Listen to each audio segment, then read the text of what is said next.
Greetings, Ventures! This is Lauren, your Guild Advisor, and welcome back to another DanMachi Season 2 cut content and review episode, this time featuring episode 10. And again, we're met with a new setup. Last week I was sitting down on the futon, this week I'm standing up, and hopefully that brings the pictures behind me better in frame. And I know the wall looks empty right now, but I do plan to have another poster up to the my left. It's going to be a new poster, and I don't expect it to come in until next month, because that's when a particular game comes out, and I ordered a big wall scroll for the collector's edition, in addition to the collector's edition, and you'll see that eventually when I do get that poster. But that's what's going to go on that very empty spot on the wall. So it's going to be more decorated, and maybe I'll change the setup again. Who knows? But anyway, let's get into the episode. So with this episode 10 is the final episode of Volume 7, unless they want to cover the 6 or so pages of the epilogue they just outright skip, which I really hope they do next episode. But before we start talking about the episodes beyond this one, episode 10 is the conclusion of Volume 7, the Pleasure Quarter arc, and for the most part it was a really good episode. There are a few qualms I have with it, and that's just a result of shoving over 70 pages of content into a 22-minute episode, because you gotta count the opening and the ending. And the one thing that confused me about the ending song is they played the insert song, which is sung by Haruhime, during the episode, and I thought that would be a perfect chance for them to skip the ED, so we have an extra 1 minute 30 of animation, and then just play do the credit titles along with the insert song. We have more animation going on, because you see a lot of other animes do that. I think Astra Lost in Space is doing that in some episodes, where they skip the opening or skip the ending to get more animation time. ReZero is infamous for that when it was airing, was it 2 years ago? It's been a while. Sorry, I don't remember exactly when it is, Subaru. But they also did that, where they would constantly skip the opening, constantly skip the ED, so we get more time to actually watch the anime. And I really wish DanMachi would get that treatment. But I think a big part of Season 2 not getting that kind of treatment for anything is because it launched so close to the movie itself. It's a known fact, they even talk about it during one of those ending movie interviews for Air to Orion. If you saw it in theaters, you saw some of the commentary for it at the very end of the movie. But they said that they had some trouble moving from the production of DanMachi season, or from DanMachi's movie Air to Orion to DanMachi Season 2, and I think it's just obviously present here in Season 2, and I'll talk a lot more about how I think about Season 2 as a whole in later videos, especially when Season 2 is over. I'll make a video about the entire Wargame arc, the entire Pleasure Quarter arc, and whatever they're trying to do with Volume 8, because Volume 8 is the biggest, or one of the biggest volumes in the entire series, but it's going to be covered somehow in the next 2 episodes. I'm not sure they're going to cover all of it. They're probably not, because it's full of a lot of side stories, and they're probably just going to cover the main overarching plot that's within that volume. So we'll see how that goes for next 2 episodes. But again, back to episode 10. Now, the very beginning of this episode starts with a lot of Freya Familia stuff, so I'm just going to go over a lot of the Freya Familia related content all at once, because I think it's a bit more easier to digest. Now, the beginning scene with Freya walking with Otaro, and then her saying she does not need an escort, but she goes to Ishtar, that scene happens a bit differently in the light novel. Otaro's actually already doing his stuff in the Pleasure Quarter along with the other upper echelon of Freya Familia, and Freya is actually walking with 2 lower ranking Freya Familia members, but I see what they're trying to do here. They're trying to condense a lot of the Freya Familia scenes together into one. So what the anime does is that they have Otaro walk up and then start commanding Alan Frommel, along with the Bringard and then the 2 elves, Hedon and Hegni. All those characters are the upper echelon of Freya Familia, Otaro being level 7, Alan, Hegni, and Hedon being level 6, and then the Bringard, the Prum brothers, all being level 5. And this scene happens a bit differently because they're combining a few of the scenes together, but Otaro does command them to go out into Ishtar Familia and then block Ishtar's exit. And the conversation that the Gulliver brothers have, Bringard, the Prums, have with Otaro on their disapproval of Bell is still there. But what happens here is you see Otaro for a split second, it happens so randomly, but they're keeping this scene in from the light novel, is Otaro actually does use an elixir on Mikoto to help heal her. And it's kind of just happens really quickly in the anime version, but what really happens in the light novel is that Otaro actually catches Mikoto as she's falling from the sky after she does that huge living bomb attack, that Ignis Fatuus, and he catches her, and then he comments that you must have sacrificed yourself for your allies, and he has a deep respect for that. And then that's when he pours the elixir on, and while he's doing that, Alan actually comes up to him and says, "Stop wasting your time on this one, Otaro, we got things to do." So Alan's not even in that scene in the anime version, but they do indeed go out, and the Bringard do complain about having to do this for Belle. Like, we will follow Freya's orders, but we won't help Belle. And of course, the light novel is a bit more descriptive on the actual Freya Familia raid on Ishtar Familia. Like, it goes on about how the Freya Familia members are very strategic about it, like they're kicking over barrels, starting fires, and it even goes into detail on what the upper echelon, the high-ranking members of Freya Familia are doing. Like, Hedon, the Dark Elf, is like taking his sword out of an Amazon. Hegni is warning him, the White Elf, he's warning him not to kill anyone on Freya's orders. And then the Gulliver brothers each pierce a limb of the same Amazon because they're 4 brothers doing things together. And then they're also demolishing a lot of the stairs in the Ishtar Familia home. And then that scene with Alan when he shows up with Welf and Oka having trouble with the level 3 Amazon that's attacking them. He actually like bursts through the wall, not just like the spear itself, but he bursts through the wall, and then it's described that he moves like a blur, and then he hits the Amazon with the blunt side of his spear, and she shoots like a cannonball into another wall and just like demolishes it, because that just like shows the scope of how strong Alan is as a level 6 Vana Freya. And I hope we see him more in later episodes. I won't say where, but I really hope we see him more. But that is where he mocks Welf, like he calls him a smith, get back to your smith work. And Welf just feels terrible because he just feels weak because of this moment, and then he like punches the wall in frustration in the light novel. But that's a lot of the Freya Familia scenes. But let's get into the other stuff that happens in the episode. So after breaking the Killing Stone in the light novel, Belle is actually surrounded by a lot of the Amazons. Like, in the anime, you just see him like standing alone there with Haruhime, which is kind of awkward.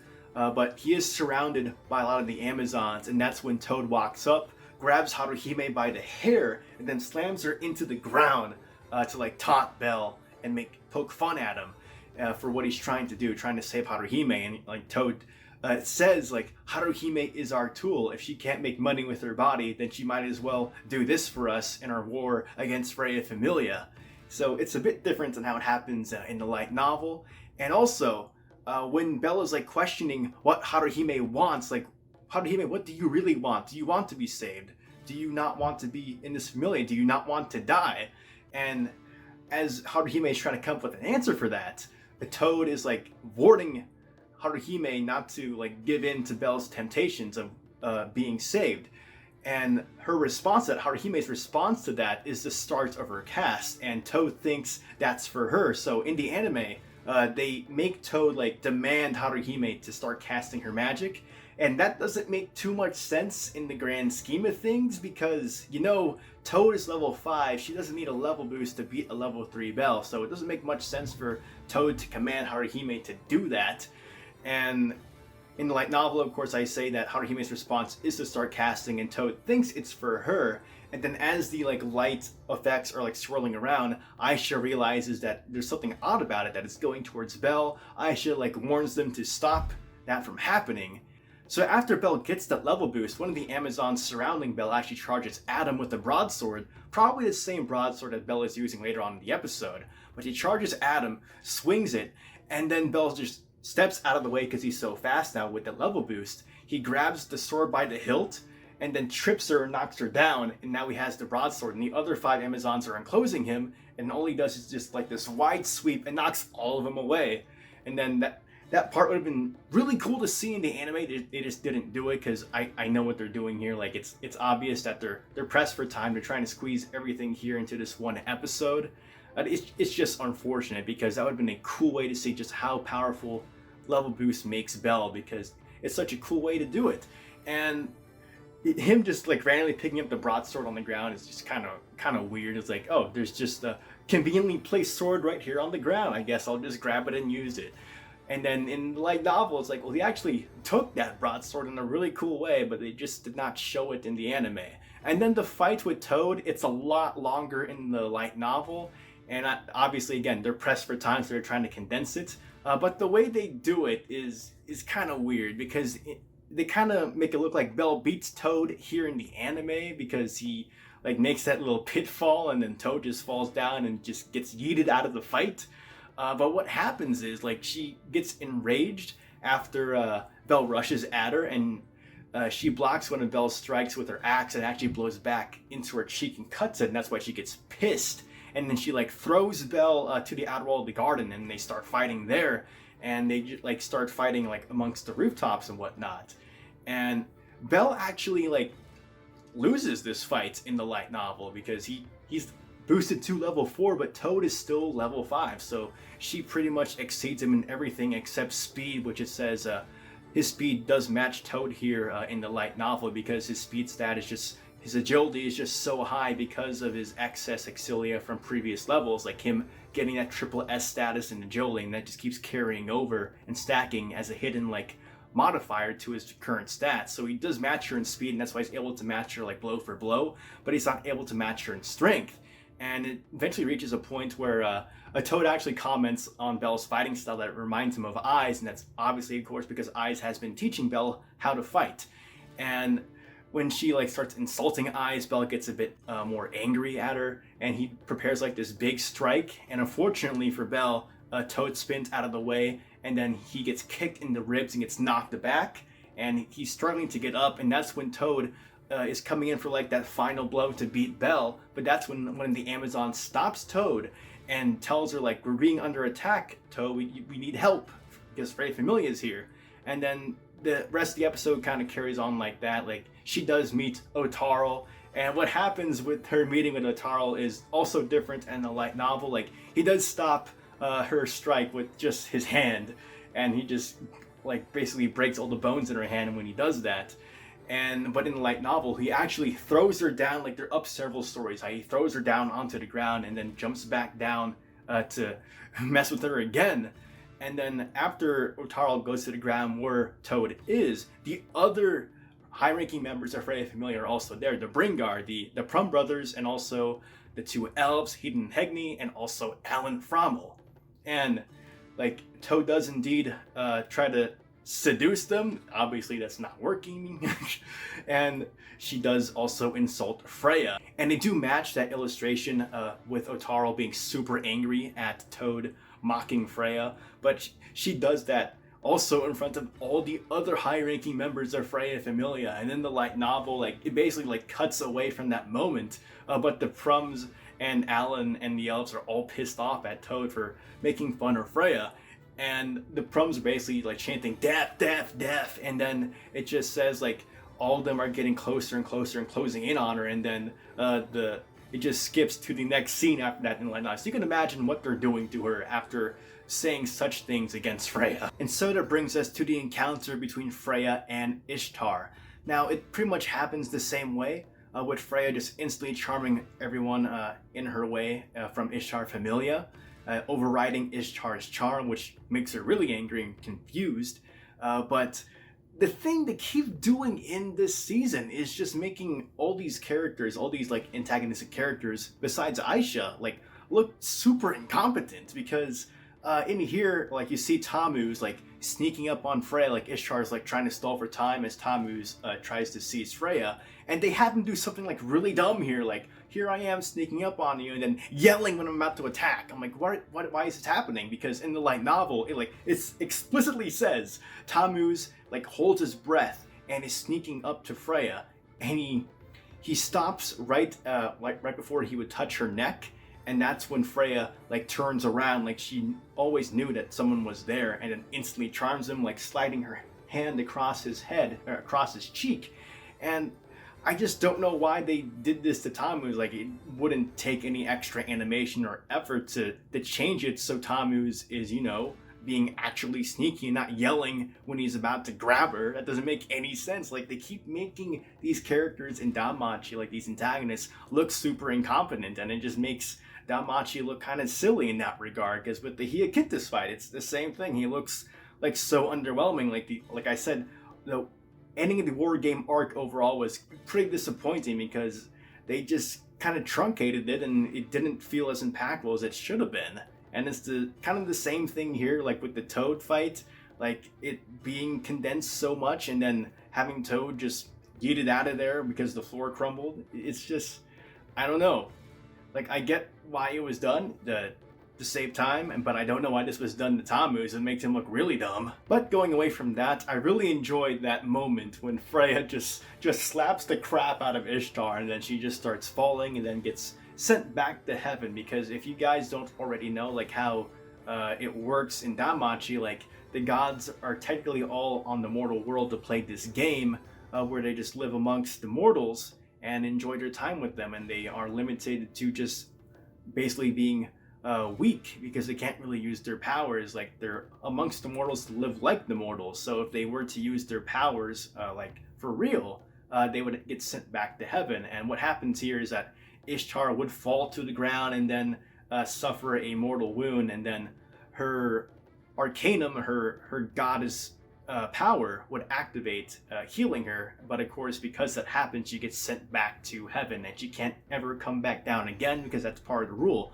When you come down to the lower world, if you ever get sent back up, you can't come back down. So we're not going to see Ishtar ever again, and all the Ishtar Familia members are now going to have to find new Familias, because right now, because their goddess was sent back, their status is locked. And then that brings us to the highlight of this episode, the fight I was looking the most forward to, because the Toad fight is whatever, because I knew Belle was never going to win that based on my light novel knowledge, and this is the one I really wanted to see.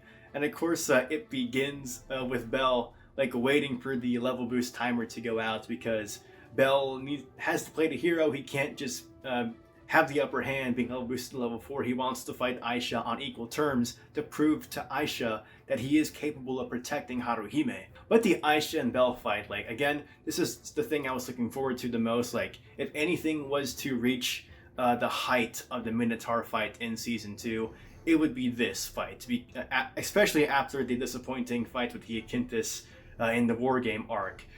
But for the most part, they did a really, really good job with this fight, because obviously everything was saved for this moment. The next 2 episodes, guys, probably isn't going to happen anything quite like this.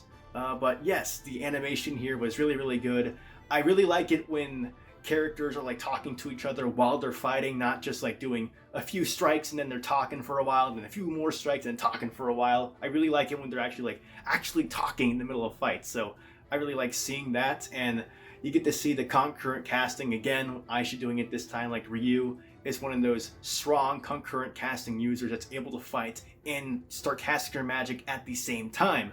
And that's so impressive because, like, you see Mikoto, like, she explodes that Ignis Fatuus. Like, that would happen if you were to lose your concentration while casting a spell. That magic just suddenly explodes because you lost your concentration. It just has nowhere to go, so it explodes on you. So concurrent casting is a very, very impressive thing to do in a DanMachi universe, and Aisha does it here. And when that magic does happen, her Hellkaios, you see that crimson effect.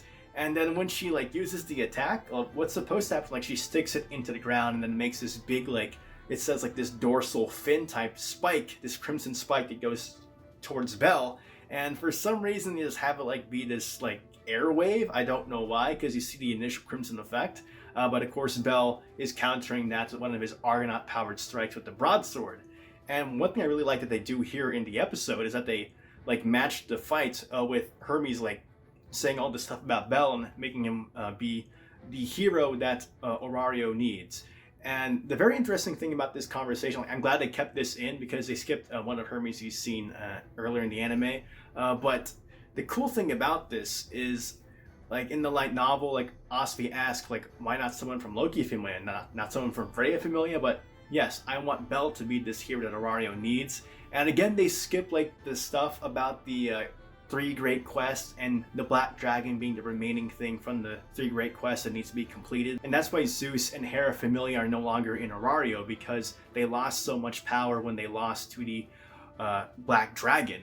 And that's the one thing that's remaining in the three great quests and needs to be completed. And that's pretty much what the endgame of DanMachi is setting up to be, and likely Belle being the one to do it. Of course, probably with help.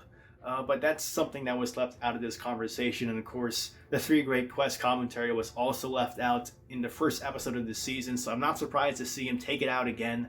Like, they really are like cutting a lot of the foreshadowing bits of DanMachi. And that's what makes reading DanMachi so rewarding, is like seeing all this foreshadowing in the light novels and it coming back later on in the series. And then here in the anime, you're just getting this stuff thrown at you without any foreshadowing. And sometimes it comes a bit as awkward or too fast, like with Naza. Like, we barely got introduced to Naza in season 1, like she was there but she never talked, and then suddenly she's doing stuff with Belle in season 2, and a lot of people are wondering, like, wait, who is this? So a lot of the anime's problems comes from like cutting stuff like foreshadowing, and then again, like moving the production from the movie to season 2 is another thing. Like, the time between the movie and the airing of season 2 is something that bothers me, because it's obvious that that had an effect on the anime production, and it's just unfortunate. And again, for the most part, I really enjoyed the Aisha and Belle fight, but there's that one little thing at the very end of the fight that happens that some people might be a bit confused. Like, again, it almost feels like them like trying to cut corners and save like drawing time and animation, but the very ending sequence of the fight is Belle like rushing in after those two attacks cancel each other out, and then Aisha does a like roundhouse kick and it slides across Belle's cheek, but he still keeps going in, goes underneath the kick, and then does a firebolt punch to the abdomen, and it looks really, really good. I'm super hyped that they really kept that in the anime pretty well. Like, I thought it was a really good attack. Oh gosh, I'm trying to think back to the Akinthus punch, and it's just really underwhelming. Like, it's not as epic as it should have been, but this one definitely was. So JC, good job on the Aisha fight right here. That was, anytime Aisha's fighting, they do a really good job for some reason. And then at the very end of the episode, you see like Belle look out after Ishtar is sent back to heaven, and he sees Freya. And in the light novel, it actually says like he realizes that the person that's looking at him right now is the same presence he feels whenever like he feels someone like staring at him, because we know from the anime and the light novels that Freya is constantly like observing Belle from like her divine mirror from the top of her tower, and Belle like feels a sensation like on him whenever that happens, and Belle in the light novel is able to put two and two together, like, this is the same presence I've been feeling. Like, he can't really see that it's Freya, but he knows that the person looking at him right now is that same person that's been watching him. And for those of you who are curious on what Freya is mouthing there, she is basically saying, Aishiteru, I love you. So that's of course her obsession with Belle, proving it with what she did with Ishtar right here. And then Haruhime and Belle had that beautiful moment together where Haruhime thanks him for being her hero, and then Hestia Familia, along with Take and Mikito and all the crew, finally make it up to the top to greet Belle and Haruhime. And then we have the end of the episode, and again, they skip like the last 8 pages of book 7, which is the epilogue, and it'll be really weird to see him not cover it next episode at all. But again, next 2 episodes, episode 11 and 12, there's only 2 more episodes remaining in the season, are covering stuff from volume 8, which is a bigger novel than volume 7. But again, it's mainly a novel filled with side stories and then one like small overarching plot that's going on throughout it, so we'll just have to see how they handle that. Like, I think there's enough room in there to cover at least 1 or 2 side stories and still being able to cover like the crux, the main points of the main overarching plot that happens in 8, and then possibly do a small little tease for something that might come in a potential season 3. But again, I'm worried about season 3 if it happens too soon, because again, I've been complaining about like the production of DanMachi season 2 for a while, because JC Staff takes on so many projects, because season 2 came out so close to the movie. So we'll just have to see what happens. Again, I'd rather see Sword of Ratoria season 2 first and then season 3, because of the foreshadowing that would happen in Sword of Ratoria that links to something in season 3 for a main series. But again, we'll just have to see on that. We got 2 more episodes to go, guys. So, but overall, guys, I really enjoyed this episode overall. It's probably my favorite episode of the season so far, despite the cuts they did, especially really compressing the Toad fight, as well as making Tammuz look like a dang idiot, yelling when he's attacking Freya, but I digress. Beyond that, it's a really good episode. I enjoyed the parts I saw of Alan destroying someone and making one of wealth, and then of course that Aisha and Belle fight is pretty much perfection, except for that one part where I'm like, why is her magic not red all the way? But that's whatever. But again, they did a good job just melding Hermes' dialogue with the stuff that's happening during that fight, so I thought that was a really good way to go about it. But again, really good episode. Looking forward to how they handle episodes 11 and 12. I feel like I'm going to be making a lot of videos based on stuff that's not covered in Volume 8 because there's only 2 episodes left, but that's a video for another day.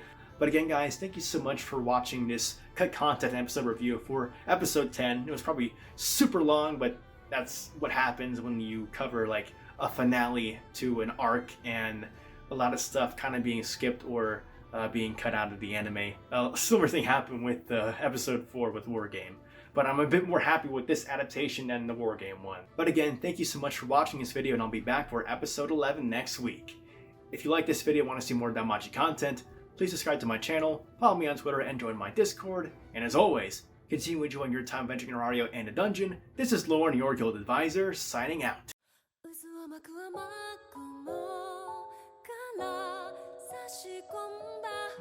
まっすぐな